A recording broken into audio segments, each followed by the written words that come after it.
اور کہتے ہیں یہ قرآن پرانے لوگوں کی داستانیں ہیں جو اس شخص نے لکھوا رکھی ہیں اور جو صبح و شام اسے پڑھ کر سنائی جاتی ہیں۔ کہہ دیجئے اسے تو اللہ نے نازل کیا ہے جو آسمانوں اور زمین کا راز جانتا ہے، بے شک وہ بڑا غفور رحیم ہے۔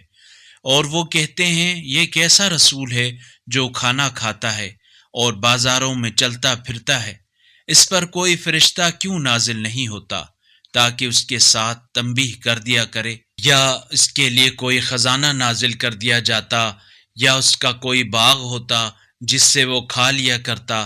اور ظالم لوگ اہل ایمان سے کہتے ہیں تم تو ایک سحر زدہ شخص کی پیروی کرتے ہو۔ دیکھیے یہ لوگ آپ کے بارے میں کیسی باتیں بنا رہے ہیں، پس یہ ایسے گمراہ ہو گئے ہیں کہ ان کے لیے راہ پانا ممکن نہیں ہے۔ بابرکت ہے وہ ذات کہ اگر وہ چاہے تو آپ کے لیے اس سے بہتر ایسے باغات بنا دے جن کے نیچے نہریں بہتی ہوں، اور آپ کے لیے بڑے بڑے محل بنا دے۔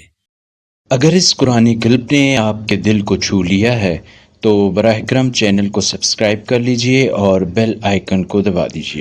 اللہ نور السماوات والارض، اللہ آسمانوں اور زمین کا نور ہے۔